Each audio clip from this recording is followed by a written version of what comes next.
శ్రీ రామకృష్ణ ప్రభ ఛానల్ను చూడండి, మాసపత్రికను చదవండి. ఠాకూర్, మహర్షులు కూడా రాముణ్ణి భగవంతుని అవతారంగా గుర్తించలేకపోవడానికి కారణం ఏమిటంటారు? తమ అభిరుచి ప్రవృత్తిని బట్టి జనులు భగవంతుణ్ణి ఆరాధిస్తారు. తల్లి వంట చేసేటప్పుడు పిల్లల వయస్సు, వారి జీర్ణశక్తి, అభిరుచులను బట్టి వంట చేసి అందరినీ సంతృప్తిపరుస్తుంది.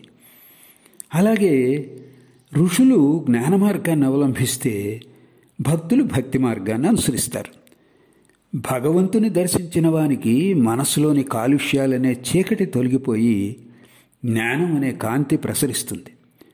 సూర్యోదయంతో పద్మం వికసించినట్లు బహు కొద్ది మంది ఆంతరంగికులు మాత్రమే భగవంతుని అవతార రహస్యాన్ని గుర్తించగలుగుతారు. కొందరు ఋషులు శ్రీరాముణ్ణి దశరథుని కుమారుడిగా మాత్రమే గుర్తించారు. భరద్వాజుడు మొదలైన వారు మాత్రం శ్రీరాముని భగవదవతారంగా గుర్తించి ప్రార్థించారు. జనసామాన్యం భగవదవతారమూర్తి రాకను గుర్తించజాలదు. ఆయన గోప్యంగా వస్తాడు. ఆంతరంగిక శిష్యులు మాత్రమే ఆయన్ను గుర్తిస్తారు. శ్రీరాముడు పరబ్రహ్మమని కేవలం 12 మంది ఋషులు మాత్రమే గుర్తించారు. అయ్యా, కలియుగంలో భగవద్భక్తి మాత్రమే తరుణోపాయమని వేదాల్లో, పురాణాల్లో చెప్పబడింది కదా. యాంత్రికంగా భగవన్నామాన్ని జపిస్తే ఫలితం కలగదు.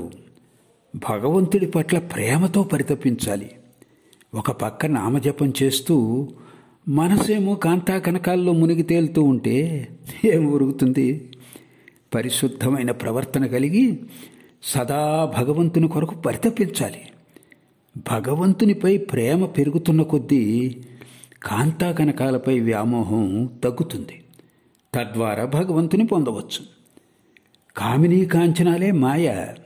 సాధకులు స్త్రీలకు దూరంగా ఉండి జీవించాలి. అందరూ దానిలోనే మునిగిపోతారు. స్త్రీల సాంగత్యంతో సాధకుడు తన ఆదర్శం నుండి దిగసారిపోతాడు. అంతటి సమున్నత ఆదర్శాన్ని ఆచరణలో చూపుకుంటే సామాన్యుడు ఎలా ఉద్ధరింపబడతాడు? శ్రీ చైతన్య మహాప్రభు శిష్యుడు చిన్న హరిదాసు ఒక వితంతువుతో మాట్లాడాడు. అందుచేత చైతన్యుడు అతన్ని బహిష్కరించాడు. ఎంతటి కఠోర శిక్ష!